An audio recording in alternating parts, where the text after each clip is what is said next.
Muy buenos días a todos. Daremos comienzo a la segunda jornada de este cuarto Congreso Internacional de la carrera de Fisioterapia y Kinesiología, denominado Kinesiología Intrahospitalaria de la inactividad a la funcionalidad. Como primer expositor de esta jornada tendremos al licenciado Richard Javier Montero Barrero, egresado de la Universidad Autónoma San Francisco Javier de Chuquisaca. Curso realizado de posgrado, Kinesioterapia Cardiorrespiratoria en el Sanatorio Güemes, hoy Fundación Favaloro. Trabaja actualmente en la Clínica INCOR, Clínica Niño Jesús, Clínica Montalvo. Su área de desempeño: miembro del equipo de cirugía cardíaca en la Clínica INCOR, fisioterapeuta en Clínica Niño Jesús, unidad de terapia intensiva neonatal, Clínica Montalvo. Tema de disertación: manejo de pacientes en UTI. Recibimos con un aplauso al licenciado.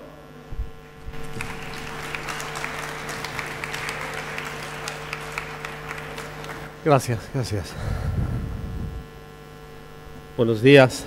Bueno, es un gusto estar aquí. Quiero agradecer al director. Gracias, licenciado Luján, y gracias por estar aquí ustedes. Qué lindo ver tanta juventud deseosa de aprender. Y hay muchas cosas que aprender cuando uno va ejerciendo la profesión, va descubriendo más cosas y más cosas. Bien, a manera de preámbulo, vamos a hablar acerca de lo que es la unidad de terapia intensiva, también llaman UCI, unidad de cuidados intensivos. Vamos a hablar las características, cómo es que se trabaja, cuál es el objetivo de la UCI, el equipo que trabaja en UCI o en UTI, las competencias que tenemos como fisioterapeutas, los cuidados para una práctica segura de fisioterapia. Vamos a hablar también acerca de los eventos adversos, ¿sí?, y las complicaciones que suelen ocurrir como en toda práctica médica. Y vamos a hablar luego de 3 patologías características de terapia intensiva que todos ustedes el día que trabajen en terapia intensiva van a ver. Y estas son la neumonía asociada al ventilador, la otra es la extubación no programada y la tercera las atelectasias. Son patologías que vamos a ver siempre en toda terapia intensiva, es decir, son complicaciones muy frecuentes. De 5 pacientes, casi 4, 3 logran a tener entre 3 y 4 este tipo de complicaciones. Bien, vamos a ir. Hay algunas imágenes que las vamos a saltar, ya lo vamos a recorrer porque son varias, pero vamos a ir a lo sustancial, a lo que realmente es importante. Bien, bueno, ¿qué es UTI? Es un área de convergencia, hay muchos profesionales ahí dentro del hospital. Depende exclusivamente la efectividad de la UTI de la relación entre los miembros. Este es interesante, me gustó mucho esto. A ver, de 13 hospitales en Estados Unidos vieron de que aquellos que no tenían una comunicación fluida dentro del equipo de fisioterapia eran los hospitales que tenían más casos de eventos adversos. Con referencia a los cuidados intensivos, la unidad de terapia intensiva es considerada como el nivel más complejo. No hay ningún lugar en un hospital que sea tan complejo como la terapia intensiva. Primero, por la variedad de profesionales que existen, por la complejidad de equipos actualmente que se están utilizando y por la subespecialidad que tienen algunos profesionales, como por ejemplo, hay cardiólogos intensivistas, hay neurólogos intensivistas, hay la carrera justamente, la especialidad de kinesioterapia o fisioterapia intensiva, que están ahí al lado del paciente. Bien, ¿cuáles son las competencias de la UTI? Mientras me llegue el té caliente vamos a tomar algo frío.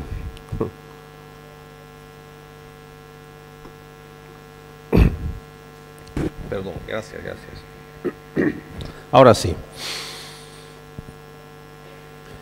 Bueno, hay que prevenir la aparición o evitar progresos de estados deleterios que perjudiquen la salud, estados complicados que llevan a la muerte. Un estado deleterio es una enfermedad grave que nos puede llevar a la muerte. ¿Qué hacemos nosotros? Prevenimos, junto a todo el trabajo de todo el equipo de UTI.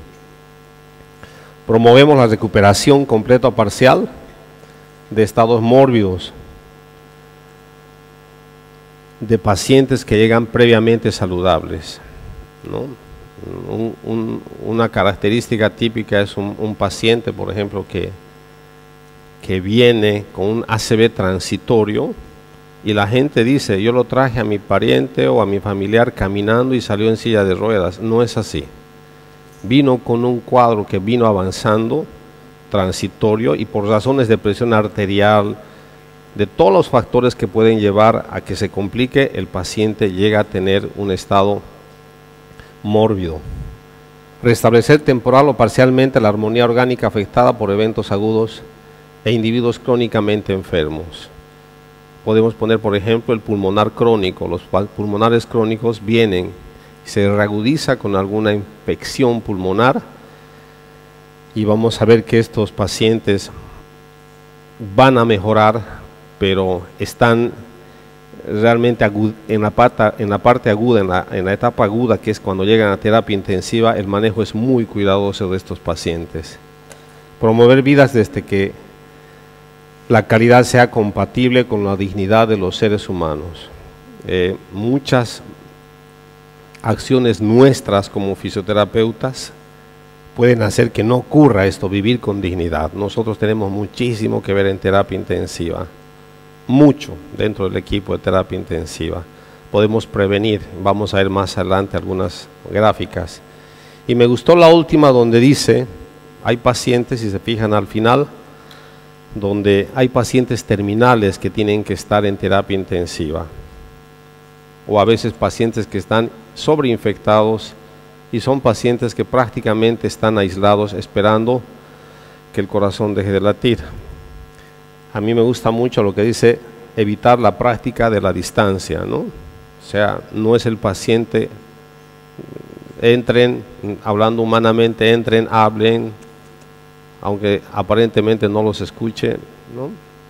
Que sepa que hay un fisioterapeuta a su lado. Sigamos. Bien, todas las anteriores tienen que ver con lo siguiente. El único objetivo de terapia intensiva y el nuestro es mantener la vida a todo costo, hacer todo lo posible junto a todo el equipo. Ese es nuestro objetivo, ¿verdad? Hasta hace poco se creía que terapia intensiva era sinónimo de muerte. Hoy no es así.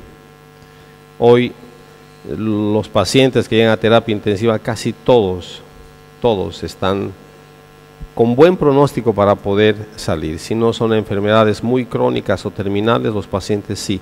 Por eso es una terapia intensiva, donde los controles de presión, saturación son cada 15 minutos, cada hora. Es un cuidado intensivo que tiene, por eso es que tiene ese nombre. Como les dije, hay muchos profesionales que están ahí trabajando, son pacientes complejos, y hay una vertiginosa, un avance tecnológico. Hasta hace poco los ventiladores mecánicos, los que apoyan a la ventilación mecánica, podemos ver que, gracias, les quiero mencionar, hablando de este punto de acá, ¿no? El segundo punto, que los ventiladores mecánicos antes venían muy mecánicos, ahora son inteligentes. Usted le da los parámetros de talla, peso, y se regula fácilmente cuánto de presión, cuánto de volumen, solo que hay que saber cuánto darle y cuánto no darle. Esa es una especialidad muy específica. Dentro de esta tendencia hemos visto, y esto está llegando ya a Bolivia, gracias a Dios. Argentina, Chile, Brasil tienen fisioterapeutas intensivistas, no uno, varios. En cada terapia intensiva tiene que haber. y gracias a Dios, la verdad que hemos abierto una brecha para que ustedes sigan llegando a terapia intensiva. Les quiero comentar que en la clínica INCOR se me llama día antes para poder entrevistar al paciente, evaluar al paciente, ver al paciente y enseñarle lo que tiene que hacer en cuanto despierte de la anestesia. En cuanto despierte, trasladado de quirófano a terapia intensiva. Y curiosamente también hemos conseguido, digo hemos conseguido porque ustedes también van a lograr hacer esto, que el fisioterapeuta esté presente tras que sale de quirófano.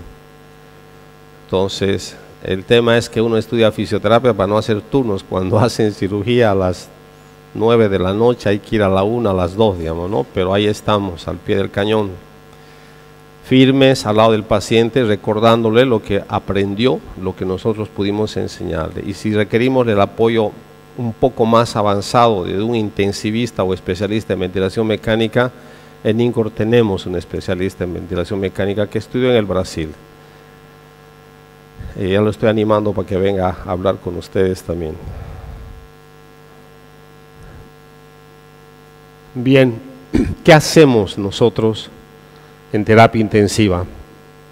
Vamos a promover la asistencia al paciente basado en la dirección médica. En terapia intensiva y en todo hay un orden, ¿verdad? Entonces, yo creo que ustedes son más ubicados que en mi época. El médico es médico, la enfermera es la licenciada, el médico es el doctor y nosotros somos los licenciados en fisioterapia. Pero hay un orden. Quien dirige eso es el médico intensivista, ni siquiera el especialista opera, deja a su paciente y el jefe de terapia intensiva es el que va a dar directrices, cómo es que vamos a hacer. Por supuesto que usted con el conocimiento y la capacidad que tenga podrá incluso interactuar y decir muchas veces, me parece que esto no es así, doctor, y se puede evitar la muerte. Debemos ser capaces de evaluar, de analizar cada paciente, viendo los beneficios, los riesgos, la condición clínica del paciente, por supuesto que sí, y los resultados que queremos tener, ¿no? Bien, vamos a ir avanzando. Fisioterapia en UTI. Normalmente la fisioterapia en terapia intensiva surgió por los problemas respiratorios, pero también tenemos en problemas cardíacos, cardiopulmonares, neuromuscular, musculoesqueléticos, integumentario. Les van a hablar, creo que ayer les hablaron de la parte musculoesquelética, es un buen profesional, el licenciado Medrano. Les habló de la parte neuromuscular, la licenciada Elizabeth también, y viene también Sandra.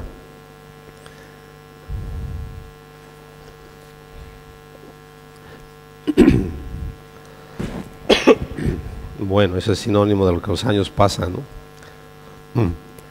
Bien, vamos a ver, anticipar algunos eventos adversos que pueden producirse por el fisioterapeuta, aprovechando estos dominios cardiopulmonar, integumentario, musculoesquelético y neuromuscular. Miren, pueden sacar fotos, hay imágenes muy bonitas.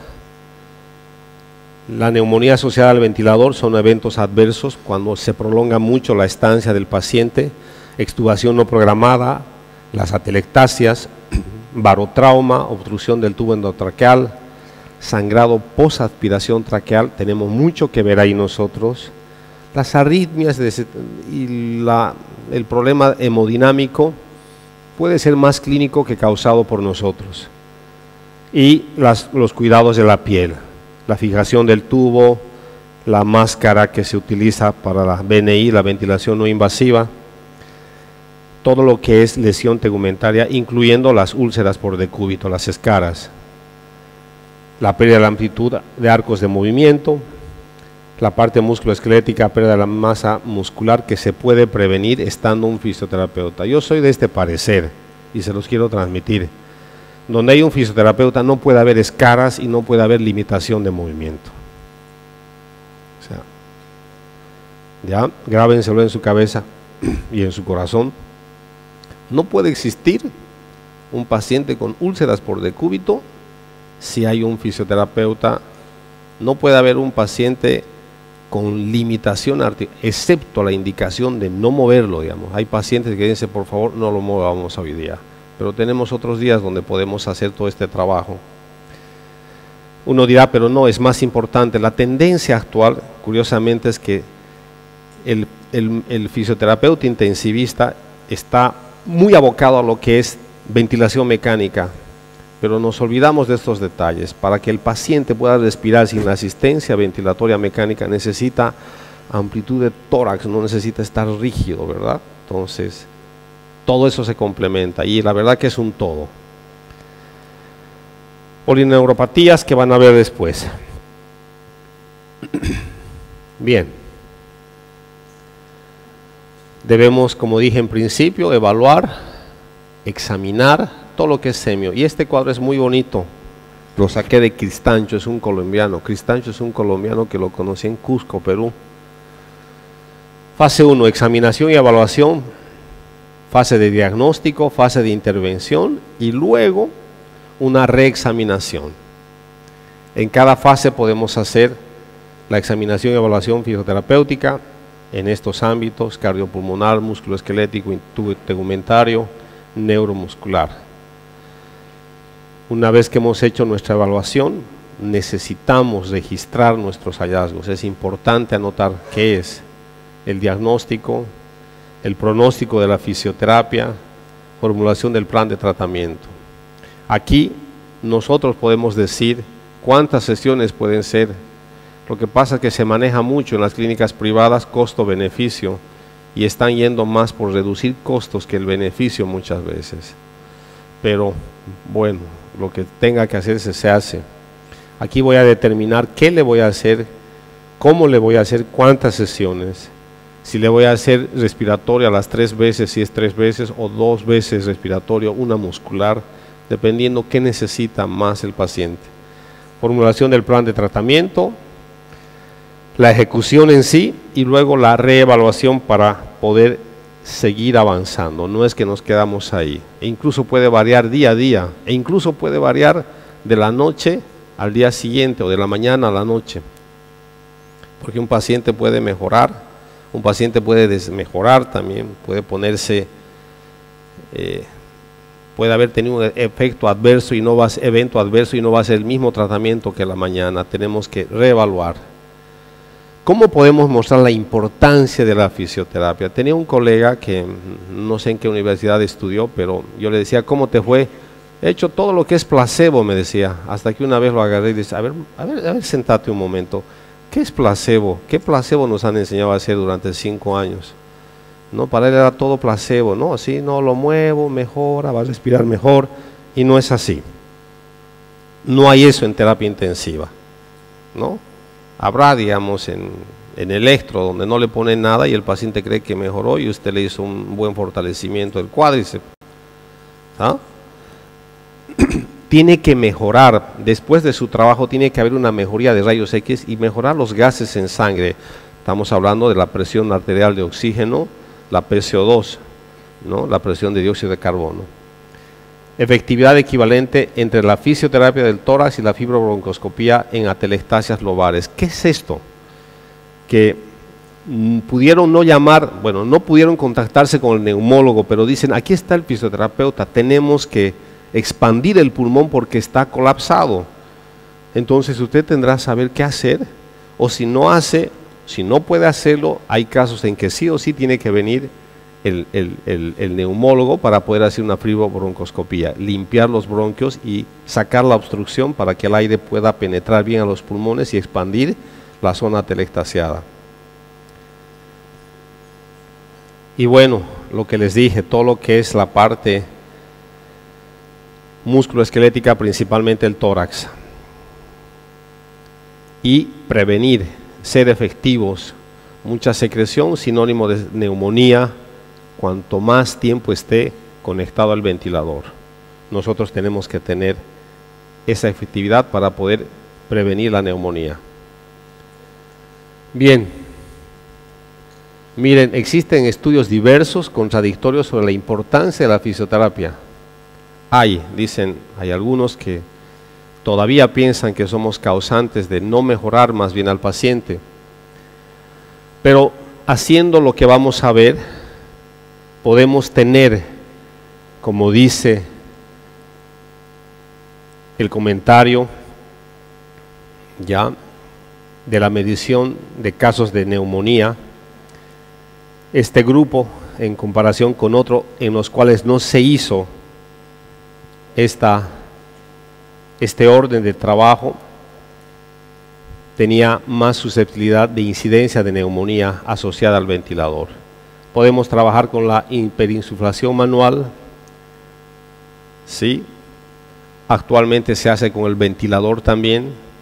La vibración del tórax, que ha cambiado muchísimo la manera de hacerlo. Yo enseñaba de una manera aquí cuando era docente, ya no lo hagan más los que fueron estudiantes míos. Hay diferentes formas de hacer y hay una que es muy efectiva. Aspiración endotraqueal, sí, removimos la secreción y hay que aspirar porque el paciente necesita ser aspirado si está intubado o necesita ser aspirado si no tiene la fuerza para toser. Y hay una manera también de hacerlo en forma nasotraqueal. Eso es con mucho cuidado, pero con alguien que lo supervise, porque suele sangrar las coanas, porque es por nariz directamente hasta la tráquea. No más de 15 segundos, siempre sentado, previniendo cualquier problema de broncoaspiración. Un vómito, ¿sí? Nunca se debe aspirar en horizontal, siempre. Esta es la posición más adecuada, además, tiene mucha ventaja mecánica el diafragma en 30 a 40 grados de flexión de tronco estando en decúbito dorsal. Cambios de posición cada 2 horas, lo que les dije, ¿no? Mejora incluso la perfusión y la ventilación pulmonar, cambiando de posición al paciente. No es que lo voy a cambiar solamente para evitar las escaras. Mejora la ventilación y la perfusión. Perfusión es el intercambio de la circulación para mejorar el intercambio de gases, ¿verdad? Sesiones al día, 2 sesiones al día. Entonces, no es muy cierto que haya criterios contradictorios contra la fisioterapia. Si tenemos estas herramientas y las hacemos, podemos mejorar lo que el paciente desea, que es estar menos tiempo en terapia y evitar las neumonías. Y todos nos preguntamos, ¿no? Nos gusta mucho saber si hay un programa, qué le puedo hacer a cada paciente. Y hay ciertos programas así específicos, pero van a variar porque las patologías, si bien son las mismas, no son los mismos pacientes. Hay una publicada por David TWU, es interesante, toma en cuenta el nivel de la conciencia cuando va a pasar de un nivel a otro, o sea, de un estadio al otro. Se puede ver lo que es la parálisis y dependencia funcional, estado de las vías respiratorias, se toma muy en cuenta para este programa de fisioterapia. Bien, se excluyen algunos pacientes, son varios pacientes los que no entran en este programa de tratamiento. Hipoxemia con desaturación frecuente, es decir, pacientes que fácilmente bajan la saturación, signos de dificultad respiratoria, pacientes no le van a hacer el plan de tratamiento que vamos a ver luego, ¿sí? En pacientes donde realmente ustedes están viendo que está con disconforto, dicen los portugueses, está con dificultad respiratoria, no está taquipneico, está diaforético, ¿no? Entonces no vamos a hacer el plan que viene luego. Pacientes que hacen hipotensión con una presión que baja por 10 milímetros de mercurio por debajo de la media, de la basal, o también pacientes que están hipertensos. El ejercicio en el inicio aumenta la presión arterial. Pacientes hipertensos no entran en el cuadro, ¿ya? Taquicardia ventricular, ¿ya? Sostenida, es decir, que no ha variado a pesar de la medicación, ellos no entran para hacer ese tratamiento. Arritmias distintas, ¿sí?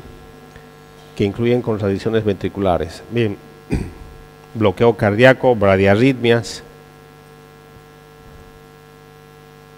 continúa la lista de pacientes de que no pueden hacer este plan de tratamiento por el que vamos a sugerir. Arritmia que requiere la adición de un nuevo antiarrítmico. Estaba arrítmico, mejoró un poco, pero necesita más antiarrítmicos, ese no califica. Reciente administración de agente vasopresor, un paciente que estaba hipotenso, le pusieron dopamina, se sube la presión arterial, no va a poder hacer el plan de tratamiento. Es importante tener esto porque a veces hacemos, ¿verdad? Queremos mejorar, queremos que ventile mejor. Pareciera que es demasiadas contraindicaciones como para poder efectuar el plan de tratamiento que les voy a proponer. Hay muchos autores, pero este me gustó. Pero es necesario conocer en quiénes no. Aumento la presión positiva al final de la expiración, de la PEP o PIP. Significa que el paciente está desaturando y necesita más presión de volumen.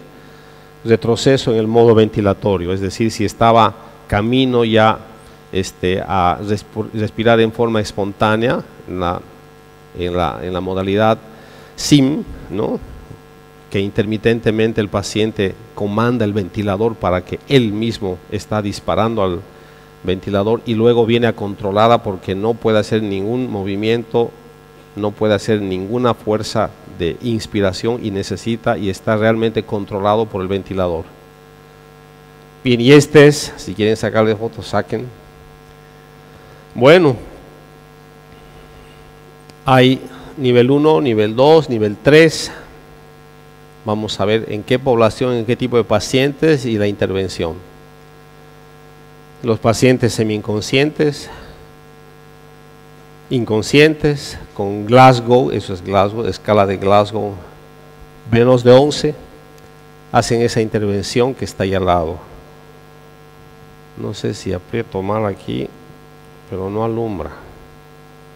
Bien, nivel 2, pacientes que han recuperado ya la conciencia, o bien pacientes con una escala de Glasgow mayor a 8, para los pacientes que no están intubados, ¿no?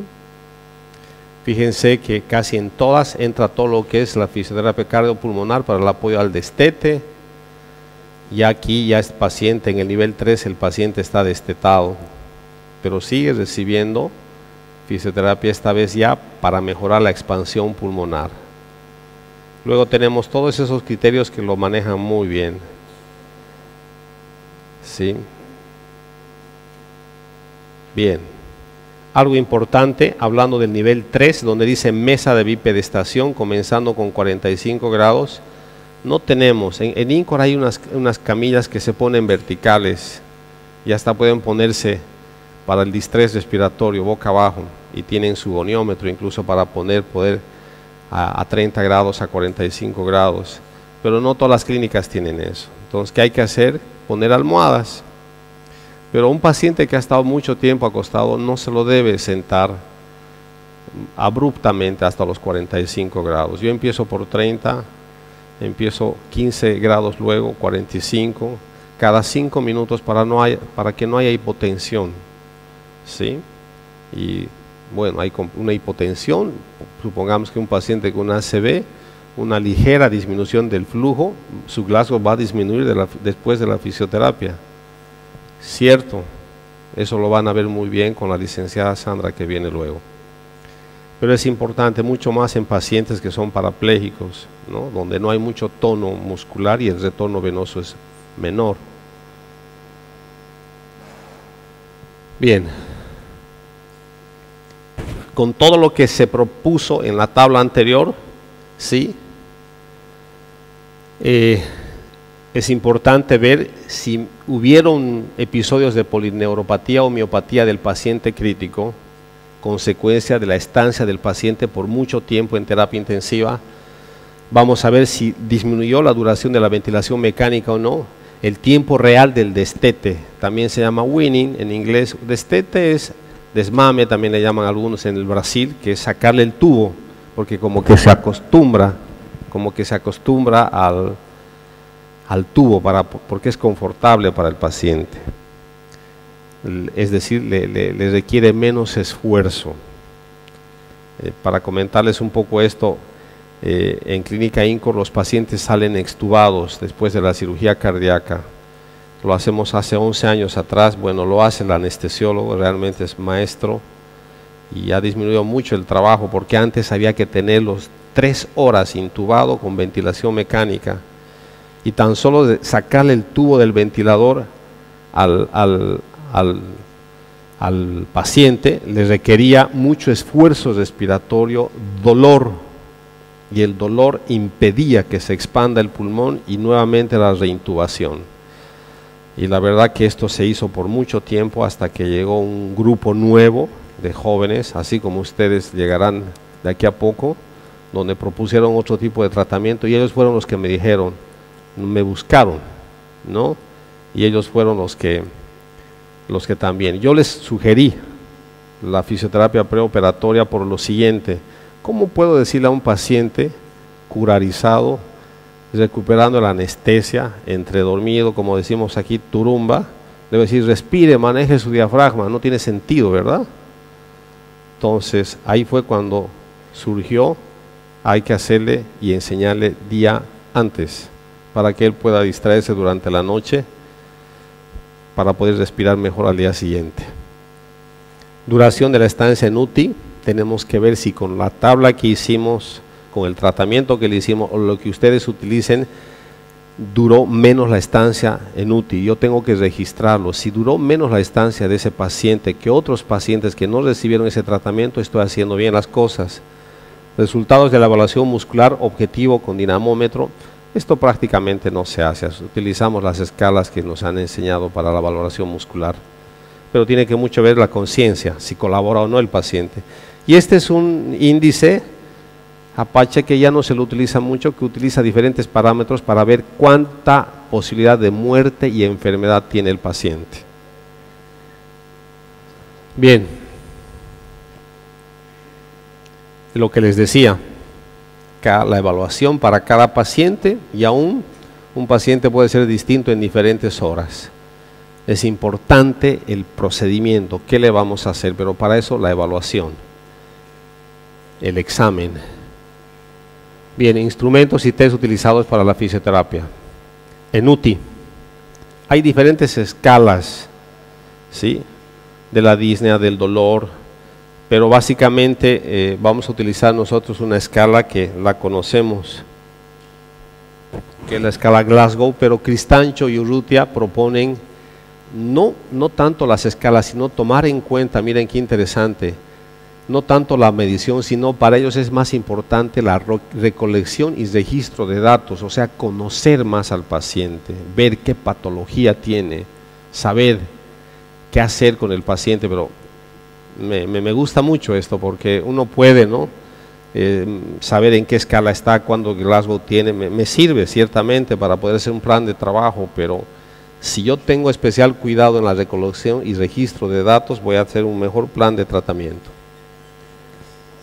¿Qué es registrar? Identificar al paciente, ¿no?, datos sociodemográficos, registro de los resultados, la medición que determina la evaluación y la capacidad aeróbica. Bien. Bueno, ¿qué necesito incluir? ¿Qué datos necesito incluir de fácil observación, que está ahí a la mano con el monitor? La saturación de oxígeno, la presión parcial arterial de oxígeno, ¿sí?, la presión arterial que lo da el monitor, la presión arterial media, la frecuencia respiratoria, la frecuencia cardíaca. Bien, todo eso lo tiene en el monitor. Y bueno, en semiología se nos enseña los valores, ¿verdad? Bien.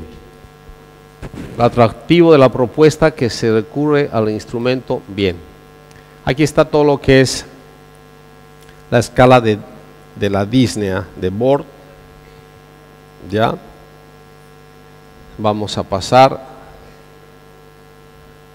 vamos a evaluar además la ventilación, el intercambio gaseoso, la respiración. Ventilación y respiración no es lo mismo, ¿verdad? ¿Sí? para que se vayan con algo claro y nuevo. Si los que no saben, ventilación es el flujo de aire que entra de una atmósfera de mayor presión a una de menor presión, que es hacia el tórax, y la respiración es el intercambio gaseoso a nivel celular, tisular. ¿Tá? No es lo mismo ventilar que respirar. Los gases sanguíneos, hay que ver los parámetros, o sea, cómo están los valores, mejor dicho. Semiología del tórax, ver cómo está el tórax, necesito ver cómo se expande el tórax del paciente. Medidas básicas de mecánica ventilatoria a los pacientes que están conectados con ventilación mecánica. Bien, aquí tenemos lo que conocemos, fuerza muscular, son expertos en eso. Nos ayuda precisamente para ver qué ejercicios podemos hacer. ¿Quieren volver? ¿Sí? Ok. Mientras aprovecho.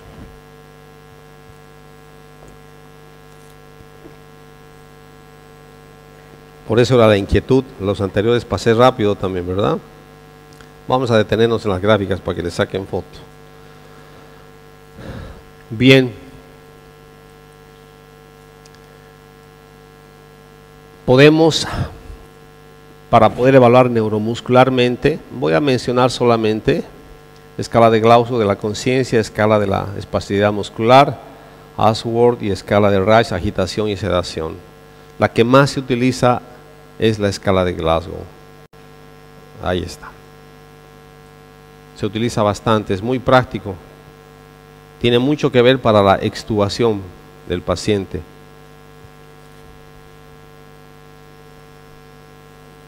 Va de 0 a 15.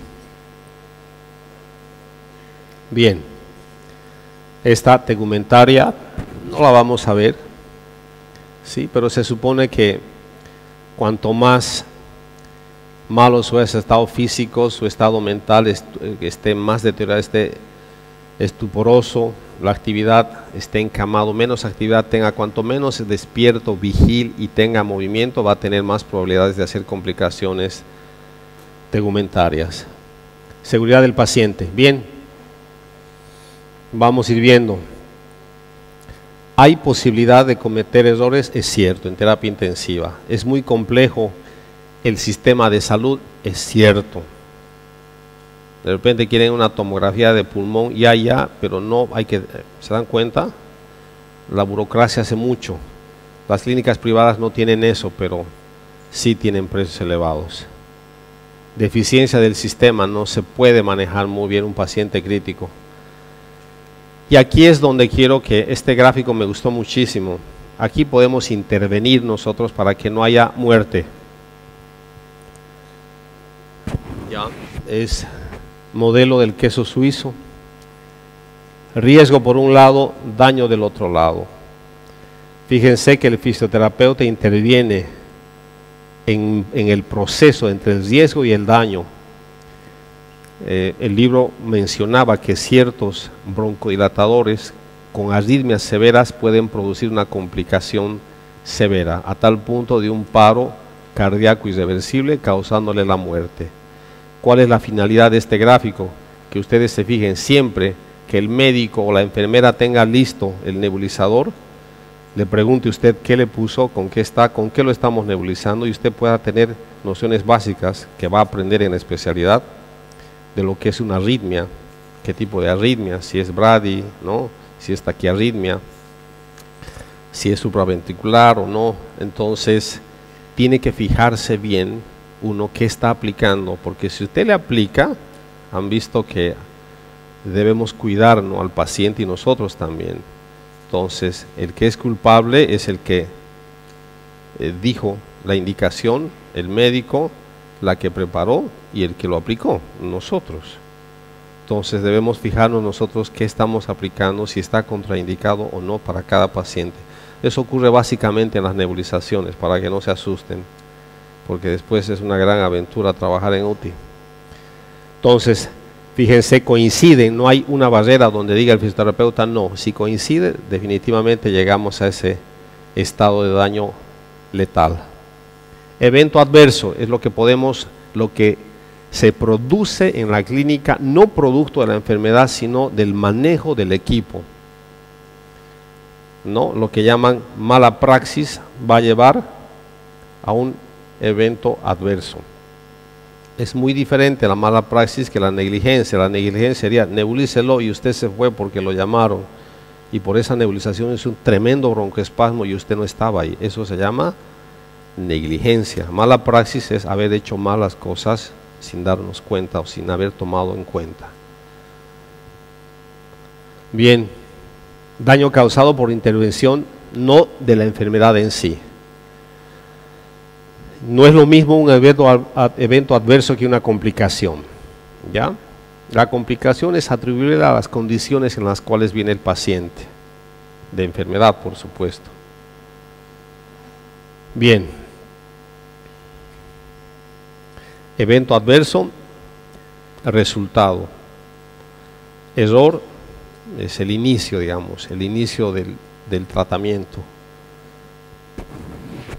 Diferentes eventos y jerarquización de la gravedad y las conductas inseguras. Esto vamos a pasar, es interesante, pero aquí, práctica del fisioterapeuta o fisioterapéutica en UTI puede potencializar o potencialmente ser generadora de daños y errores. Debemos cuidarnos mucho nosotros de esto, porque sí, existe en la práctica. ¿Cuáles son los eventos adversos que pueden llevar a la morbimortalidad más comunes en fisioterapia? La neumonía asociada al ventilador, que no haya un personal capacitado para poder manejar el ventilador o que no se lo haya preparado al paciente. Extubación o decanulación no programada, cuando el paciente en un estado confuso puede sacarse el tubo. Las atelectasias, colapsos pulmonares por falta de presión suficiente para que los alvéolos no colapsen, ¿verdad? Tenemos 300 millones, ¿cierto? Y los más chicos son los que empiezan a colapsar. El barotrauma por volumen minuto, por darle demasiado volumen. Obstrucción del tubo endotraqueal por falta de limpieza, por falta de aspiración. Y el sangrado posaspiración traqueal que podemos causar nosotros. Bien. No necesariamente las arritmias y el problema hemodinámico es producto del fisioterapeuta. Puede ser que el paciente ya esté cursando eso, ¿no? Es cierto que si usted empieza a trabajar con un paciente con esto, va a manifestarse mucho más.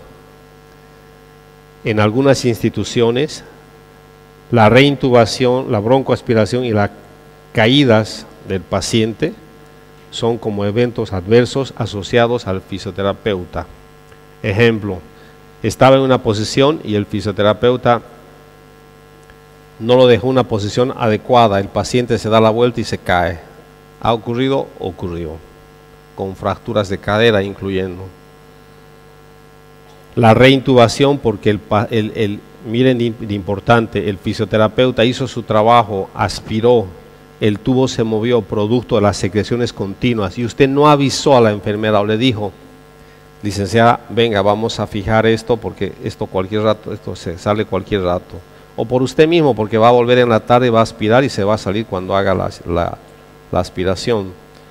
Entonces esos pacientes que necesitan de urgencia ser reintubados normalmente tienen complicaciones.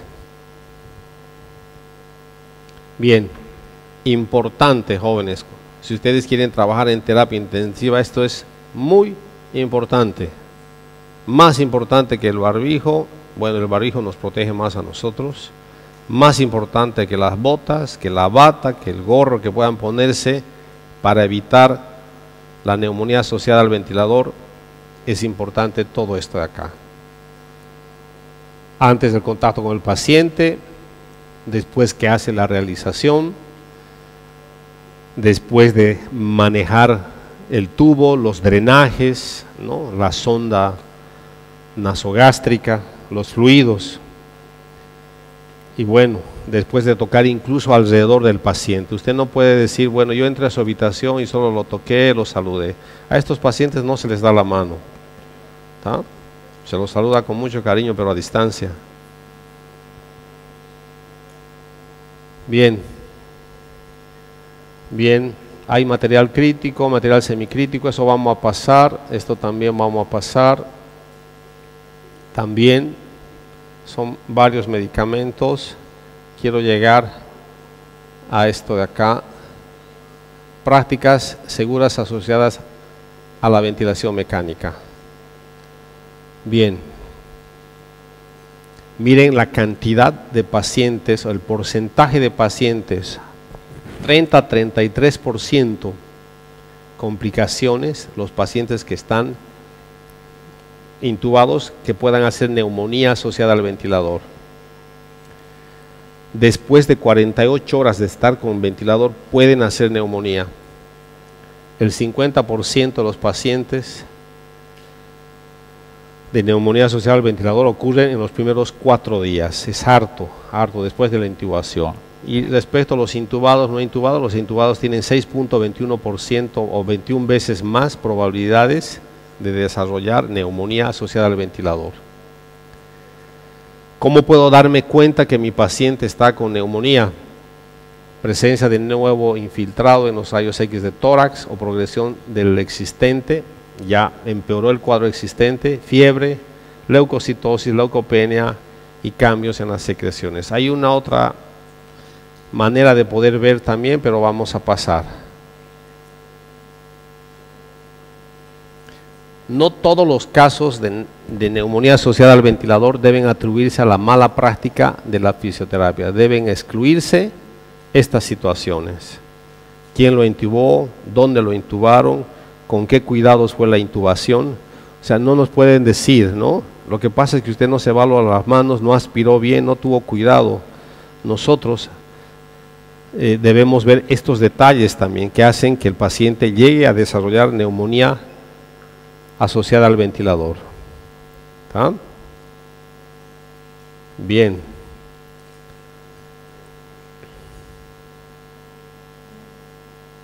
Bien. Si existe una evidencia de mal lavado de manos por parte del fisioterapeuta, se le puede decir al fisioterapeuta que es causante de la NAP.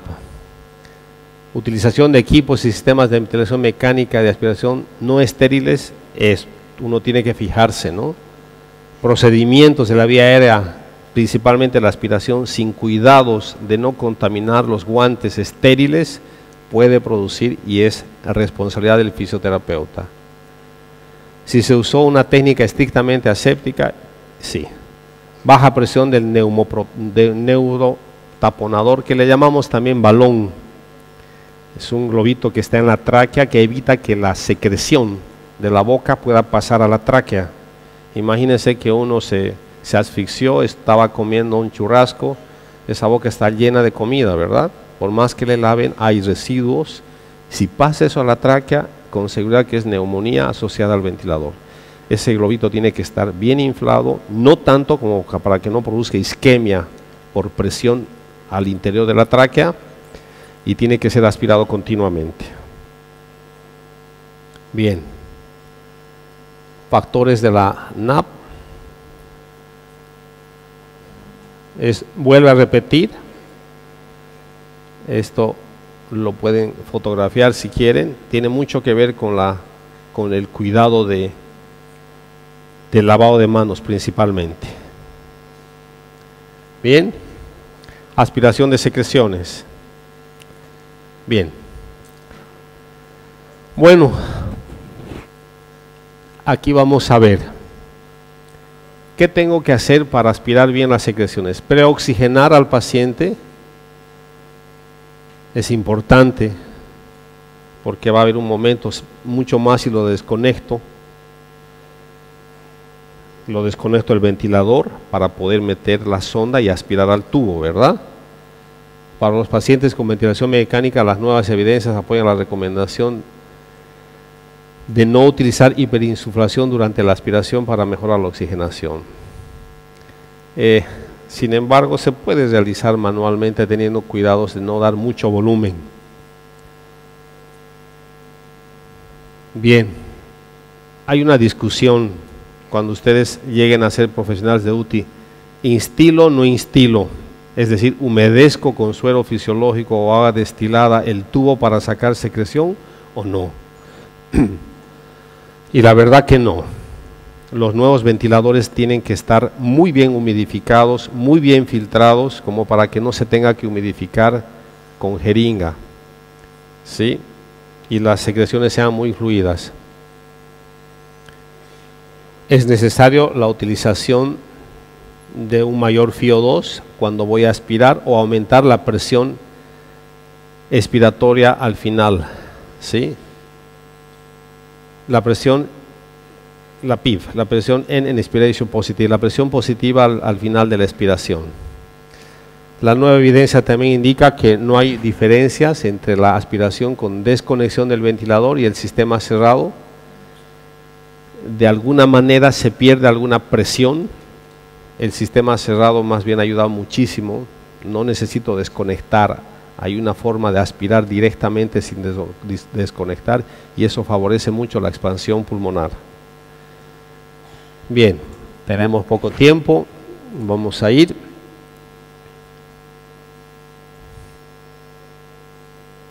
Hay algo que quiero, ya, aquí.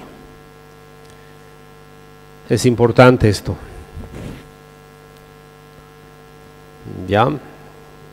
A pesar de todos los cuidados que se tenga, si hay una sonda gástrica puede producir una neumonía asociada al ventilador. Tubo endotraqueal y ventilación neumotaponador.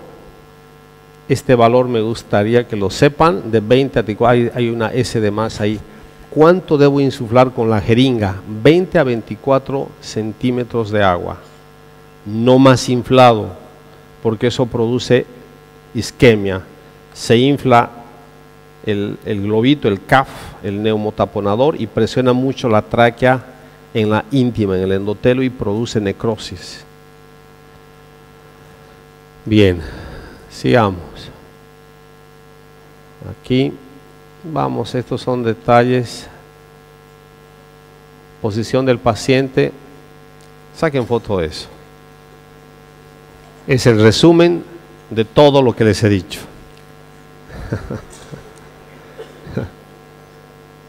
Ya, es importante la posición, como hemos dicho. Estamos repitiendo 30 a 45 grados. Ahora sí. Las extubaciones no programadas producen arritmias, broncoaspiraciones, neumonía, mayor estancia hospitalaria, mayor mortalidad. Debemos evitar que el paciente se extube involuntariamente. Bien. ¿Qué es una extubación involuntaria? Expulsión del tubo que no es programada. Se retiró en forma accidental al cambiar de posición, o a veces el propio paciente lo hace. Bien, ahí viene. Intencional. Solamente una vez una japonesita que me esperó con el tubo y me dijo, aquí está, ya no necesito. El único caso que no requirió ser intubada porque realmente estaba bien. Bien, hay que tener cuidado que el paciente esté, si está muy inquieto, que esté sedado para que no se extube. La mala contención del paciente, normalmente los amarran con manoplas. Mala fijación o estabilización del tubo. Tenemos que fijarnos cuán fijo está el tubo. Bien. Prácticas seguras, recomendaciones. La sedación inadecuada, la mala contención del paciente y la mala fijación y estabilización del tubo endotraqueal pueden producir una extubación no programada. ¿Ah? Atelectasia.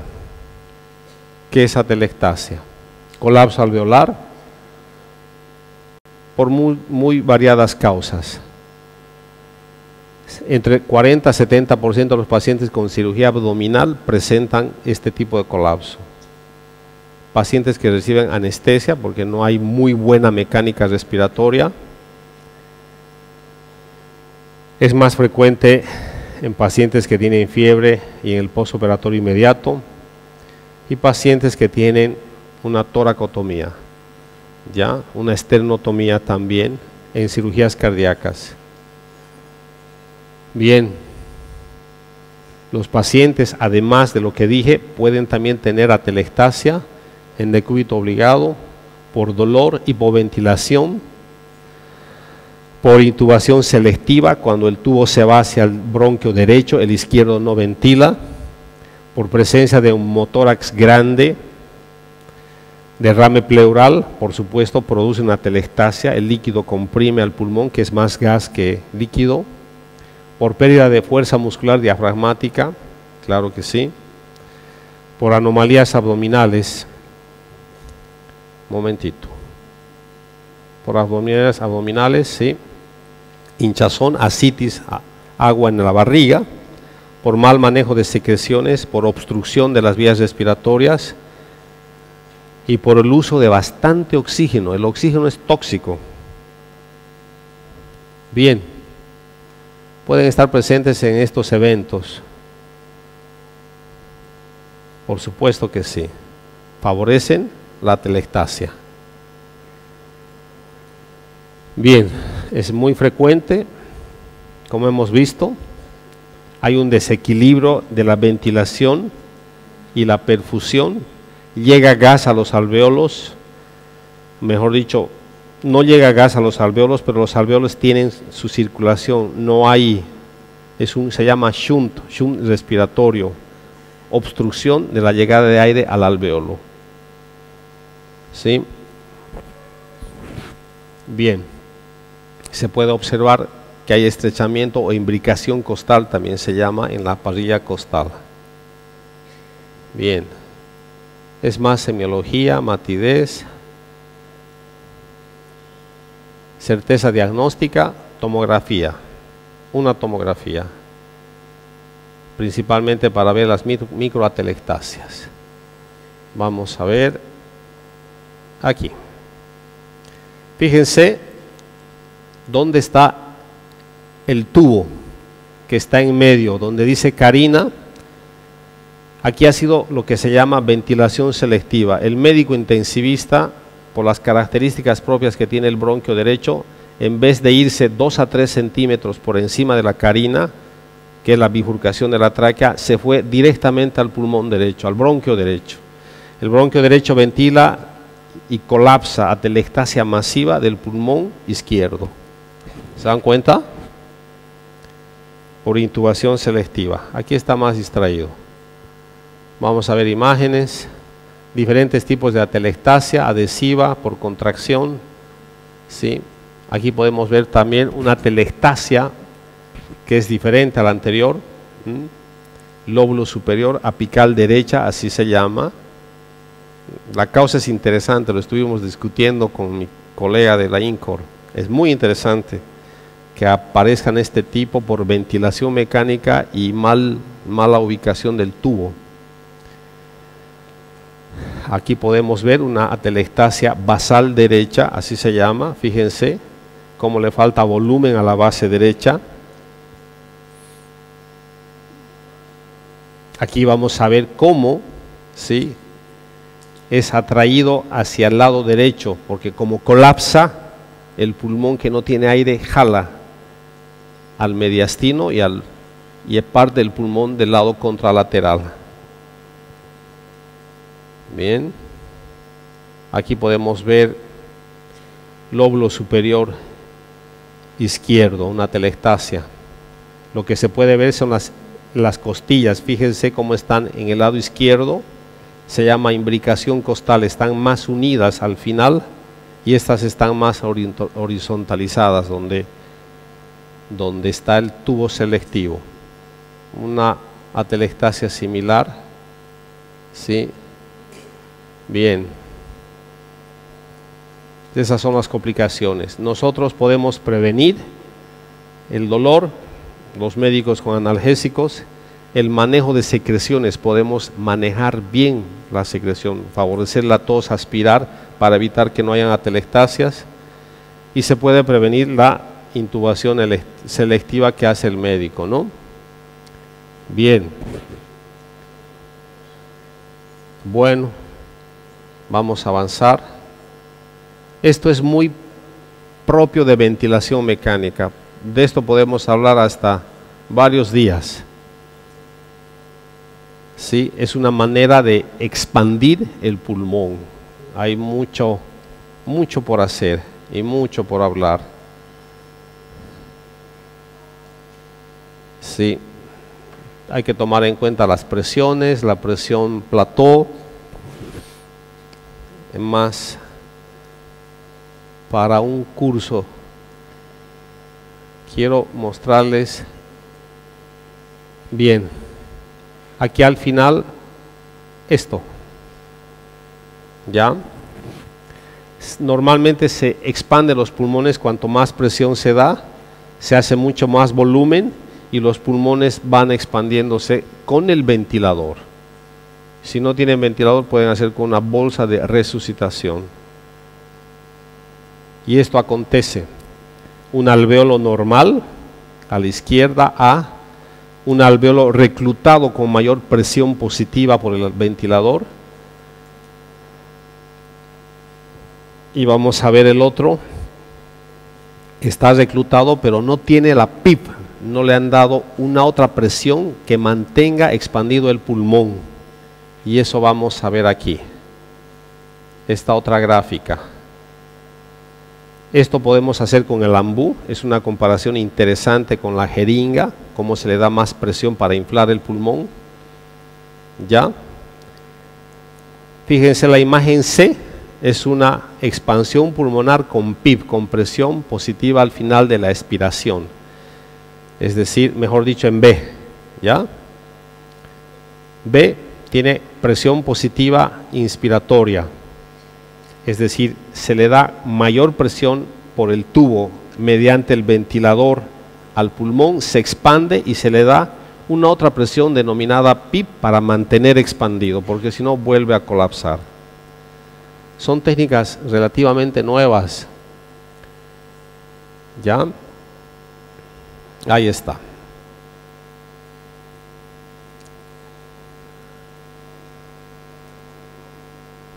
Bien. Vamos a ir terminando, pasando. Aquí hay algo que vamos a hacer aquí. Al final. Zonas de reclutamiento. Cómo colocar al paciente para poder expandir. El pulmón colapsado tiene que estar arriba cuando el paciente está en ventilación mecánica. Si quiero mejorar la circulación, el pulmón afectado tiene que estar abajo, apoyado al lecho. Ya, ahora sí. A ver, aquí.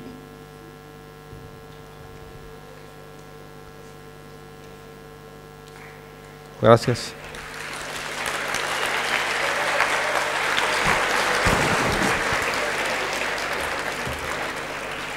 Creí que me falta un tecito.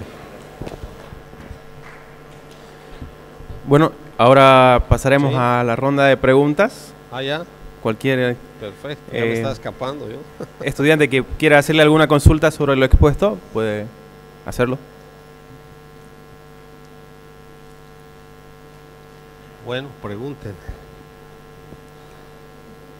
Con libertad, si no sé les voy a decir que no sé.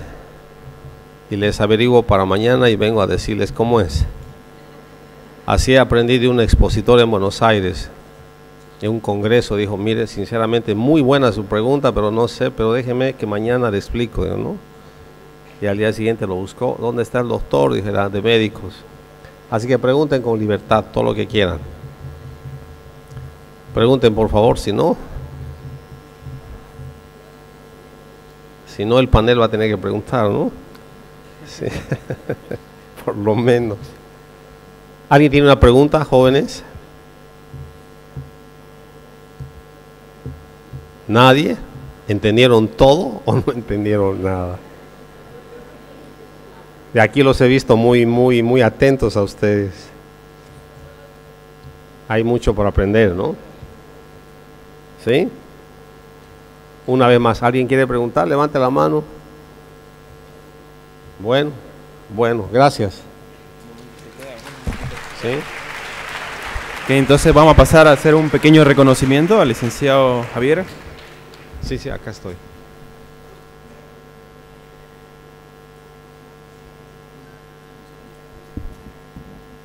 Buen día.